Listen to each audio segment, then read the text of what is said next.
Yeah, that's the beep. So I think once we do a little bit of the 56, Right. we'll see. Exit right. You know what? I'm gonna leave Doug on for a bit actually. I may not miss my Exit turns. right. I may not miss my turns as often if I have a GPS on. I miss my turns pretty often in American Truck Sim, which is pretty amusing actually. The amount of times I've missed a turn because the map just looks way too complicated. Might have to have Doug help me out.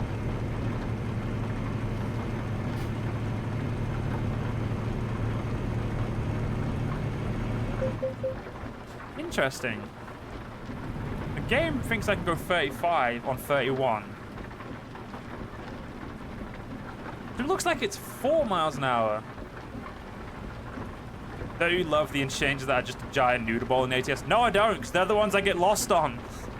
The amount of times I've gotten lost on a 30-hour journey, and I'm just like, where the fuck am I? I was driving along the American border through Colorado, so not Colorado, through Nevada, not Nevada, Arizona, New Mexico, and Texas. I was driving through those 3 states, coming from California to going to the south of Texas, and I just barely, mind you, the game was like, oh, come, you stopped in front of me. Yeah, exactly. I was essentially driving, like, slightly wrong. I missed it. Literally, like, the map was like, I just couldn't tell. And I went the wrong way, and my brain was like, fuck you, now I have to do how much more work? Exit now. That place in New Mexico where you're practically driving left-handed, yeah, that's confusing.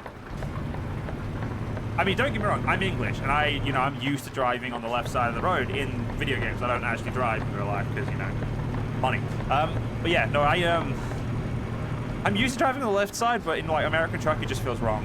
It just feels so weird. But I do love ATS. I think Euro Truck's my first love. I've had Euro Truck for longer, and, American Truck's a very recent thing for me. But Keep right. Then exit right. yeah, I do enjoy American Truck quite a lot.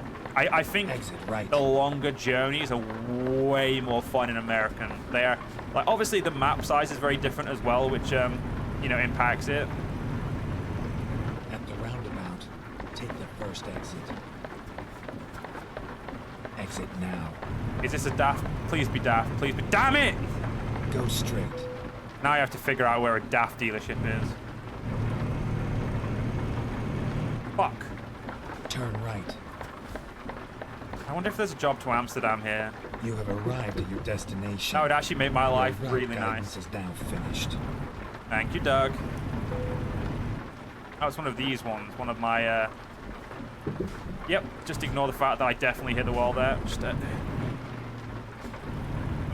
happen, see? Didn't happen.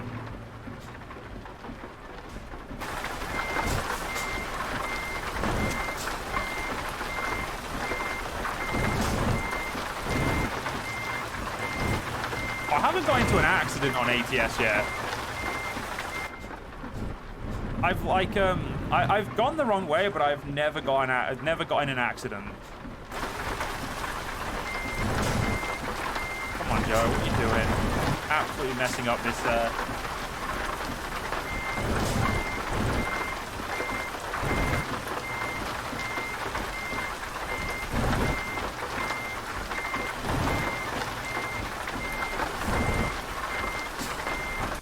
You're not going to accept that? Okay, fine. Yeah, they really do take a while to get used to after playing Euro Truck for a long time. Like, the difference in scale is probably the big thing. And the difference in the economy as well. I feel like the American Truck economy is a lot easier. Like a glove. Big switch will take a right turn or misjudging timing to brake on the exit, climbing downhill. Yeah. Also the trucks as well. Doesn't happen often, but they do happen. I get a jump scare. Yeah, I don't blame you. The biggest thing for me was the truck maneuverability. That is something that I find really confusing. Like the actual wheelbase is so different that it's You know, it's really interesting. It looks like we're going to La Rochelle because that's the best paid job, and these other jobs are... I mean, I don't want to go to there. I don't want to go there. Rotterdam is really close. Man-sized sleeper, 53-inch trailer. It really feels uncomfortable. Too long, definitely. 53-foot trailer and a full-sized thing. Definitely not my type of ideal. But boy, do I enjoy it. It may be too long, and I agree it's too long, but I enjoy the hell out of it. I'm not doing that like a 467 miles in penance. To La Rochelle. Come on, there's a job to do. Parking these games, cardboard parking the big boys. So this is something I've actually probably never said. Before this stream, I used to skip. I always used to skip in Euro Truck Sim. And I never used to park in Euro Truck Sim at all. Now, all I do is skill parking because I've actually figured out. I never knew how to park in Euro Truck Sim. That was like probably my hard thing. I never really understood like how to get the truck to the trailer to not jackknife and stuff like that. At the roundabout. Okay, Doug. I love you to exit. bits, Doug, but I'm turning you off because you're talking over me, and I can't appreciate that. All right. But yeah, like in American Truck, I feel like the trucks are too big for the places you need to park. When you have like a day cab, it's not too bad, but as soon as you get a sleeper cab, it's absolutely horrible trying to park. Like with my Volvo VNL that I've got, I have the 730, not the 780. I haven't got the big sleeper cab. But like, as soon as I try to do, unless I've got a stubby trailer, like, it's impossible for me to near enough park them. Because I did decide to try a few times, but it doesn't work. It doesn't happen. Like, it's just absolutely, it's an absolute shit show trying to park that boy. And I love my truck to bits. Like, I am very happy with the VNL truck that I chose. You like small slice sleeper cab, but Volvo VNL's second sleeper is already as big as the third and last one. It is. I just, you know, I don't have the, I don't want to buy the bigger one. I like the little one. Oh, can I change the color? I want blue. I want red, sorry. I want red. Yeah, I didn't change my price. Cool. Good. Don't get me wrong, it is big as the third, but like I don't like the biggest wheelbase with Volvo. I like the medium wheelbase, which is the same size as the what you get off the set. Obviously, the second sleeper, the main sleeper.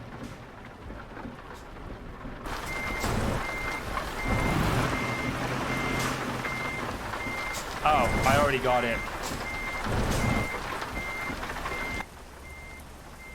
It's not a bad trailer. If I can do triples, this trailer ain't gonna be a problem. Okay, so how much have we got until we need to rest? We've got 8 hours until we need to rest, and...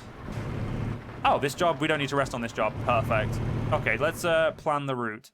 We're gonna go bob into Nantes and go grab that. We'll go that way around, so you know it's a nice little thing. And then when we're in La Rochelle, we'll... I don't need to make the detour around there, but I'm going to, just so I make sure I pick it up. Unfortunately, no trucks over here, which is an absolute shame. I did start a new profile for the stream. Yeah, this is my stream. This is specifically my stream profile. My main profile on Euro Truck Sim on this is level 23, which I hadn't played in a long time. I did start a new profile before I started the stream, and then I started a new profile for the stream because I decided I wanted to stream it. So yeah, everything I've driven is all on this stream and is all in the all of my VODs that the VODs that I cut down and put onto YouTube. So all my older stuff and all the building of the money is on stream, and I have done nothing off stream. I don't believe in playing stuff off stream unless I'm like I go onto my own profile.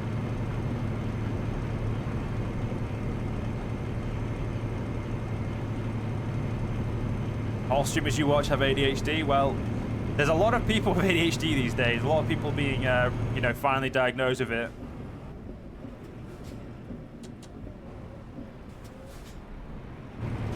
Yeah, and this is so far the most consistently talking stream you've ever seen.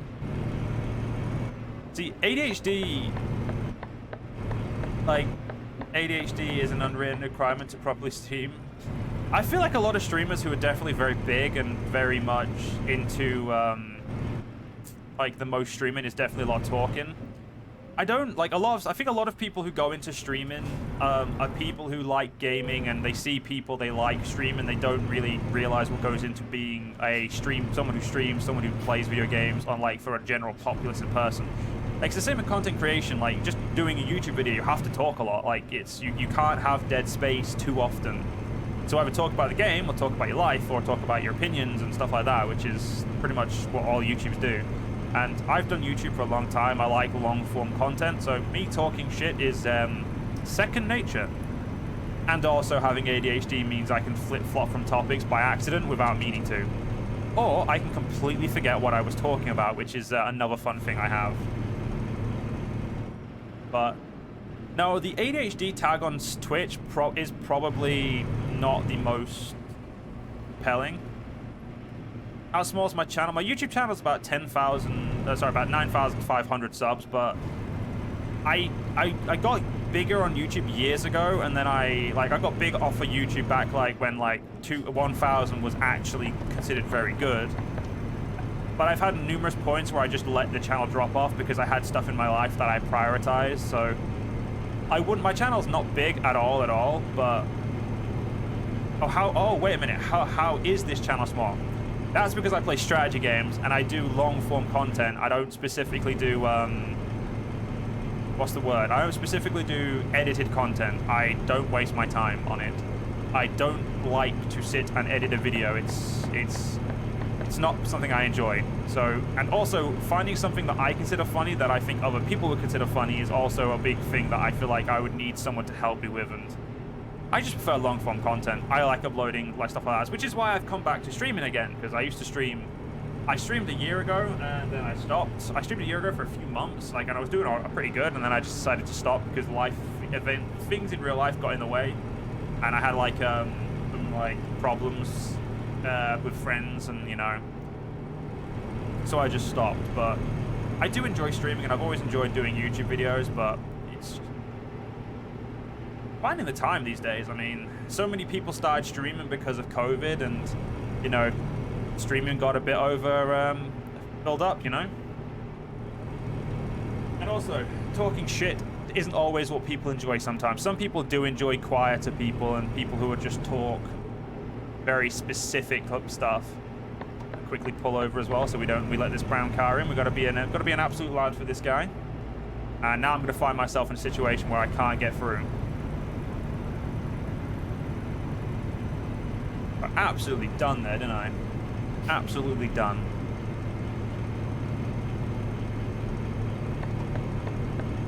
Also, I think another thing is I don't play big games. I don't tend to play horror games, which a lot of bigger channels like to play.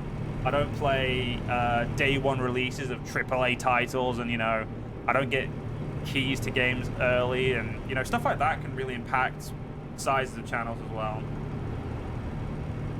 Either way, I'm happy with my little space, and I mean, don't get me wrong, if it gets bigger, I'll be happy too, but I'm also happy with it growing slowly as well.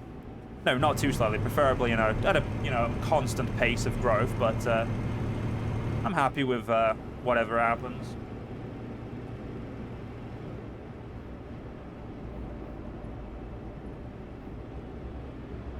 Right, Minnie, I'm gonna need you to start speeding, bro. That'll be the loan payments go out. Beautiful. How much are we getting paid for this job again? 13 grand. Not bad, not bad. Right. Minnie, either pull out or pull a speed up. It's up to you. I don't care which one you choose, but choose one of them. Channel's banging. Driving's good. Fair enough, man. Well, fair enough. I mean, leaving now, but I'll continue to watch the VOD later. Feel free. I would recommend to watch the VOD on YouTube, as the VODs on Twitch are pointless. But thank you for the follow as well. If you want the link to my YouTube, it's just down below. Just give it a follow on there as well. All the VODs will be up within 24 hours as well, so normally much quicker, but about 24 hours. So have a good night, day, or whatever it is where you are. Smooth shilling. Hey, it's not shilling, it's just where my VODs go, alright? If you want me to do some proper smooth chilling, that I can do. Need for streaming? Yeah, see you later. See you later. Have a good day.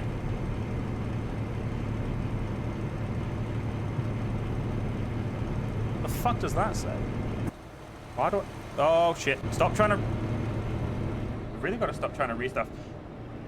Jamie, will you stop being in the background and make me hydrate you?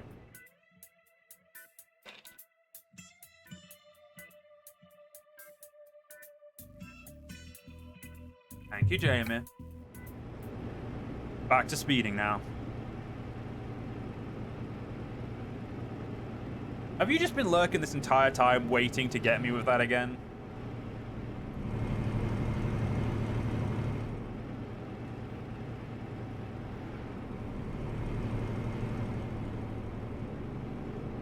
So, does this answer your question?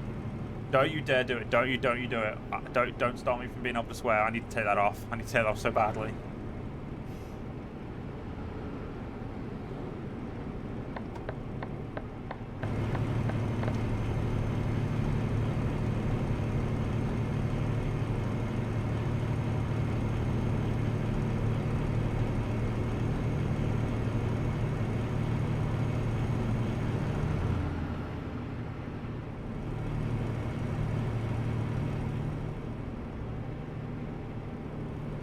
Right, so what can we think about? So we're not long from La Rochelle. We're going. Oh wait, we've got one more stop before we get to La Rochelle, haven't we? We've got. How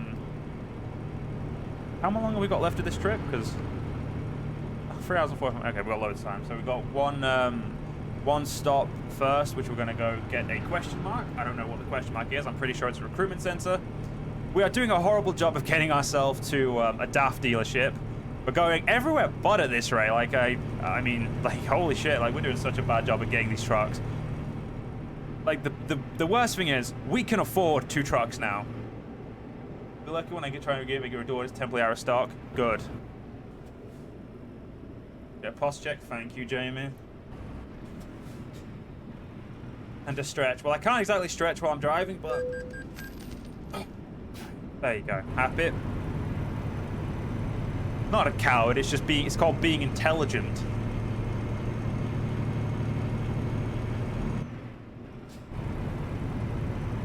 I know what you're like. You'll abuse it and I won't be able to swear and it'll make the entire stream feel like forever.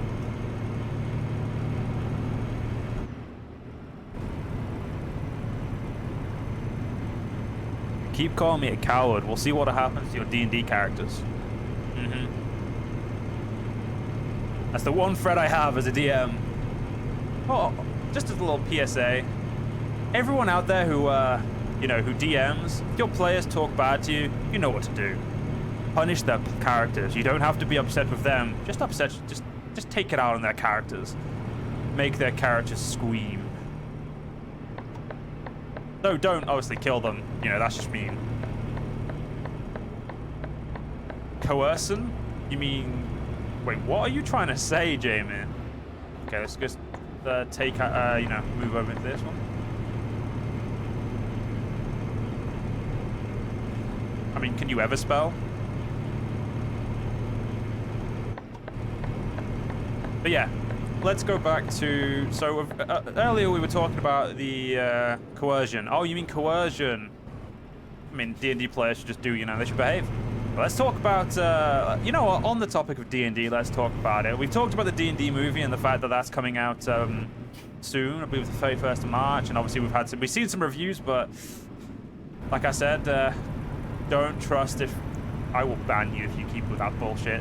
Also, DMs, if your players keep asking where the nearest dwarf is, kill them. That's where the lines, that's the line. If they cross that line, kill them. They deserve it. Unalive their character. Of course I am joking. I have so far never unalived any of my players' characters. Not with lack of trying, but I have never done so. Next best thing, you find the nearest halfling. I feel like that's just racial profiling at that point. Yes, Jevo 1 HP was the most depressing thing I've ever had. You know, that's story time. So I was doing a D&D campaign where I decided to kind of homebrew you know, I did a homebrew of the Warhammer 40k Imperium of Man, and I kind of made them like the Age of Sigmar variation in terms of like they were based in like a pseudo technological, like they had space starships and stuff, so they were essentially the Warhammer 40k, but they fit into D&D.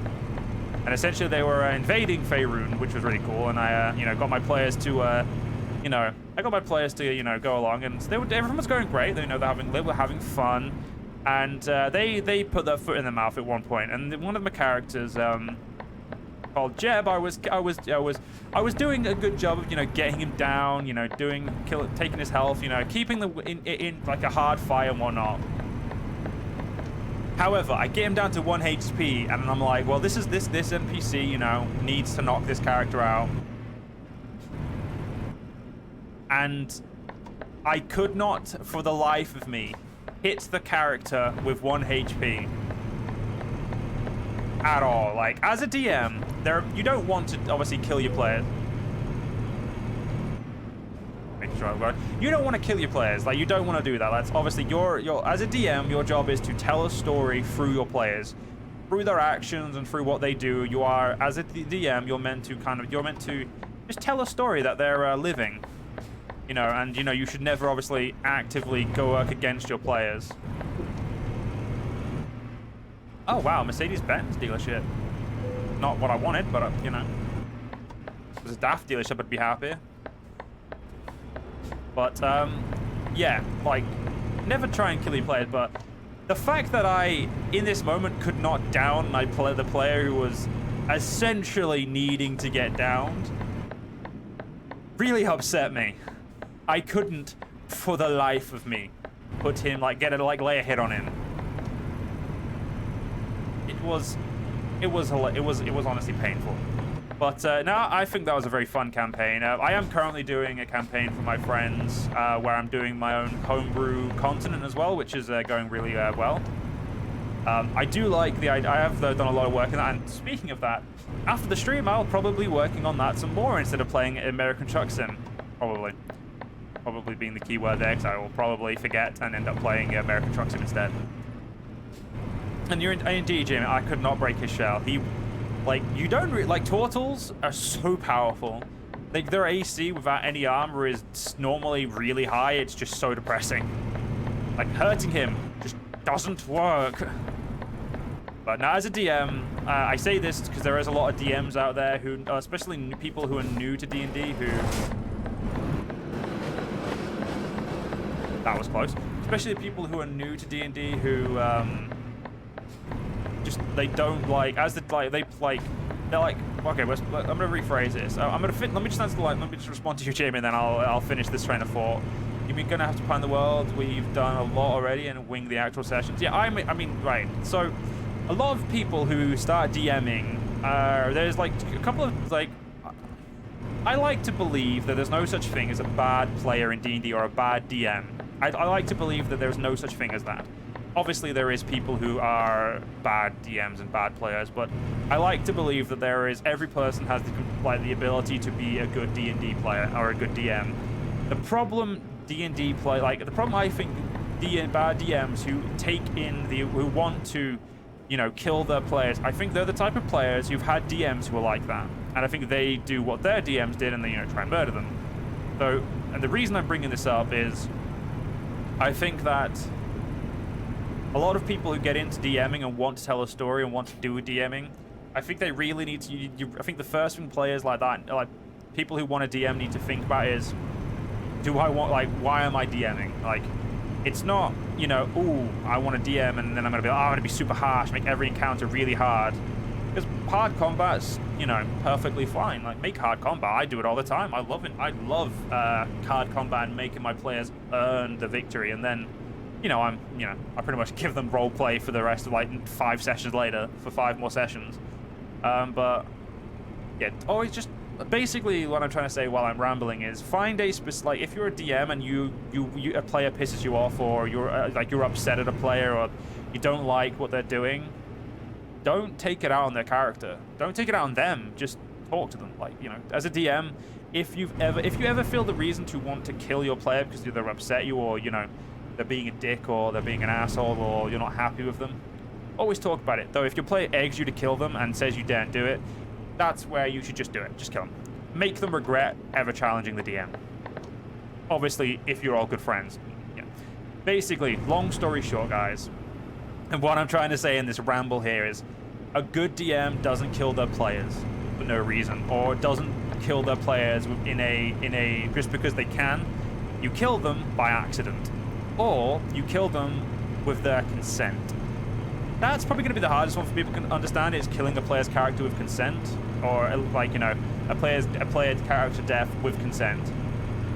What I would say is if you feel like story-wise that the player character's death could be good for your campaign or could be make it really interesting, what you could do is you could ask, or you know, you could make a agreement with a certain player on the table who's trustworthy and you think would be the best to serve the purpose.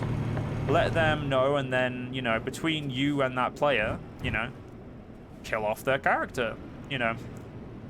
But again, it's really hard to do player death well in a way that isn't, you know, you don't feel like you've upset your players. A good DM makes a puzzle that is just the DM waiting for the players to do something smart enough or dumb enough that the DM deems that's good enough. To be fair, that is a lot of DMing. Like a lot of DMing is just, I feel like if people plan too much and then they get upset, that's also something I'm going to say. If you're new to DMing, don't plan too much. Plan like shops, plan places, plan plot hooks, but don't plan the actual plot. Plan the plot hooks and the general idea of what you want to happen, but never be upset that players don't do what you want, because players are never going to do what you want.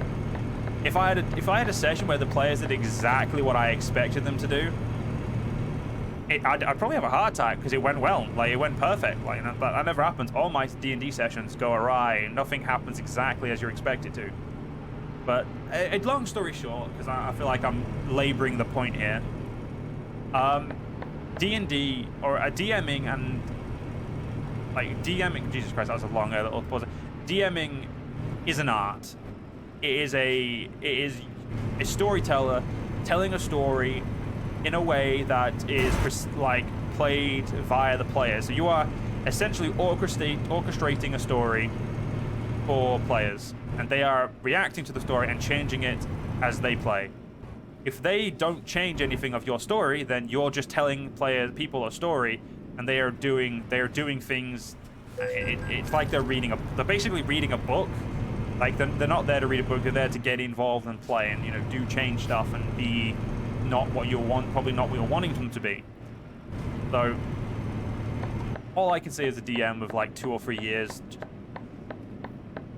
been about 2.5 years now.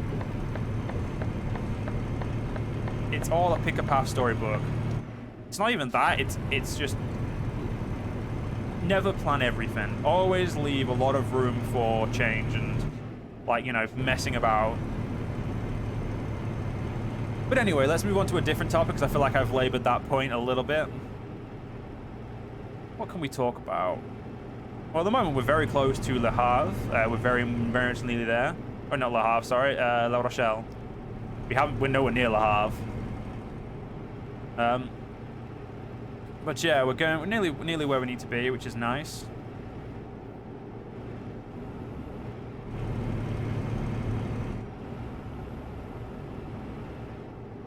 But yeah, D&D great, D&D fun. Actually, no, one more thing. If you're homebrewing stuff, make sure the homebrew is okay. If you're homebrewing like weapons and stuff, unless you're like especially if you're new DM, homebrew should be talked to with the players, unless you know you're good at balancing stuff. Like if you understand action economy and balancing, then it's fine. But like if you're gonna DM like homebrew something specific and it's only for one player or something, always check with every player. That's also that saying. If you're gonna DM like homebrew like monsters and that's fine. Just homebrew those and try not to make them broken. Try to at least think or know balance first. There we go. That's the last of the D&D crap I'm gonna talk about. My hand, oh my god, game, there we go. My hands are sweaty as sin right now. Yeah, D&D Unga Bunga, definitely. Looks like the all-mother creature I made. Totally not OP. No, it was OP. I don't know what you're on about.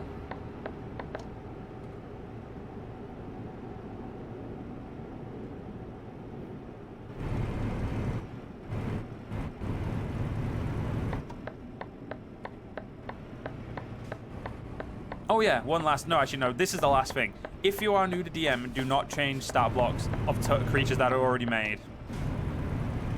Unless you, like, have played, you know, as a DM. Unless you've, like, balanced it. Another thing, because changing those stat blocks, you don't realize how much it change, like a little change, like adding a d6 to its damage can do.